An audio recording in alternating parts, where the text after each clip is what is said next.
How's it going, everyone? This is Mitchell Mander here, and welcome to another review of the Boruto anime. We're covering episode 205 in today's review, and this episode is an adaptation of Chapter 39 of the Boruto manga. So, how was the episode overall? Well, before I get on to the episode review, I just want to say if you're new to the channel, you like this type of content, be sure to like, subscribe, and hit that notification bell. It'd be pretty cool if you did that. Anyways, on to the review.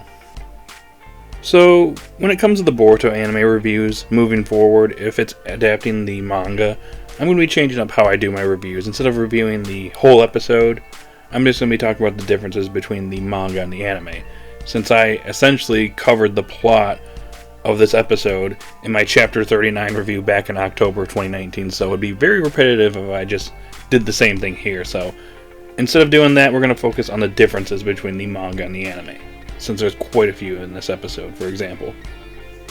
So the first major difference between the manga and the anime in this episode was the fact that Shikamaru was already aware that Sasuke returned to the village, injured. And Boruto and the others find this out as well, because in the manga, they're unaware that Sasuke was critically injured. And Shikamaru didn't know this until Chapter 40, so that's the first main difference.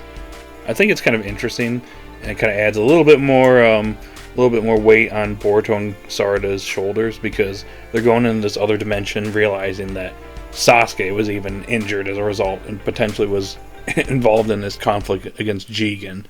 So I think it's an interesting change in my opinion. Now the next major difference between the anime and the manga is the scene where Jigen is returned back to the Kara hideout. And the interesting thing here is that in the manga, Amado basically tells Jigen that it's going to take him 2 days to recover his chakra fully. But here in the anime version, it's 10 days. So interesting, it looks like the anime is playing around with this difference in time, giving the anime a little bit more time, a little bit more breathing room than the manga did, where he basically went straight into the action. And it was just non-stop going forward. So it looks like the anime is slowing things down a bit so that the anime doesn't just shoot past the manga. So that's interesting. And I think it's a little bit better than 2 days, in my opinion. So anyways, Code is also here, and that's when Jigen gives him the instruction to go guard the Ten Tails. And then he goes to go grab Boro and have him guard the 7th Hokage, who's trapped in that kettle, or that little coffin, whatever you want to call it. Anyways, Boro isn't present, so Code is sent to go get him. And then Delta over here, I like how Delta reacts and is like super annoyed with Jigen for not giving her anything. Obviously, technically she kind of failed her mission, so she kind of doesn't deserve anything at the moment. So yeah, I don't know, I thought that was kind of funny. But another interesting change is that in the manga version, after Jigen tells Amado that everybody's wishes will be granted, including yours, he looks over at Delta, and then she calls him an old geezer, and he's like, I'm counting on it, Jigen. But here in the anime version, this is completely dropped. So a lot of us thought that Delta was possibly Amado's dead daughter that was recreated as a cyborg. But it seems like the anime isn't touching upon this, so I'm wondering if this is another drop subplot that the anime is dropping from the manga. Kind of like the Byakugo Seal plotline.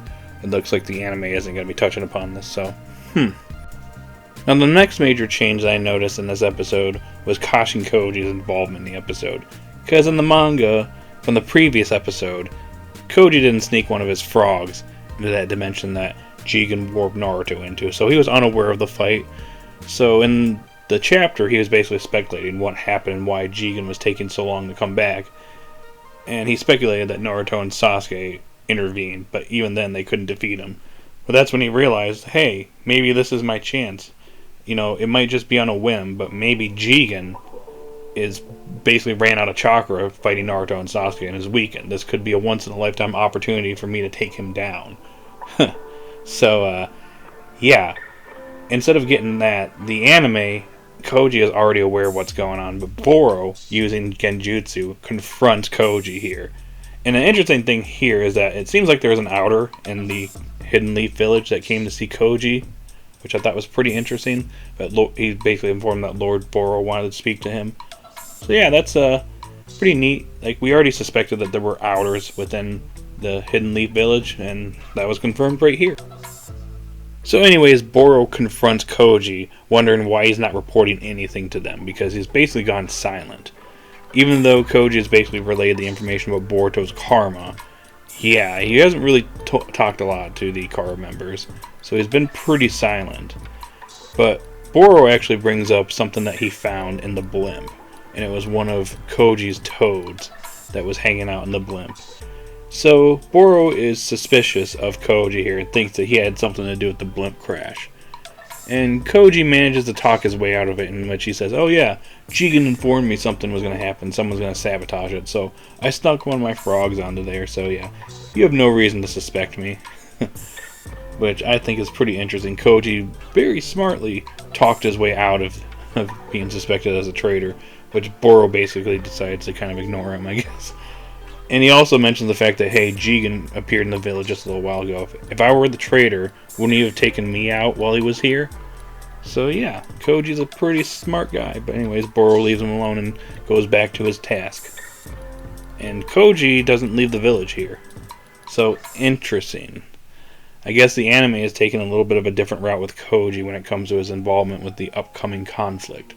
Not gonna spoil it here, but yeah. Let's just say that Koji is going to be pretty important coming up pretty soon. Anywho, that's all for the major changes between the anime and the manga. So when it comes to the actual episode, overall, I found this to be a pretty enjoyable episode. It's between the Naruto and Sasuke versus Jigen battle and the Team 7 versus Boro fight.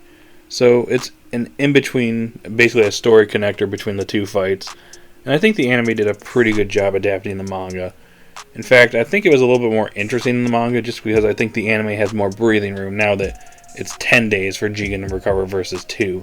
So it feels a little bit more organic in my opinion, because in the manga we just rush right into the action.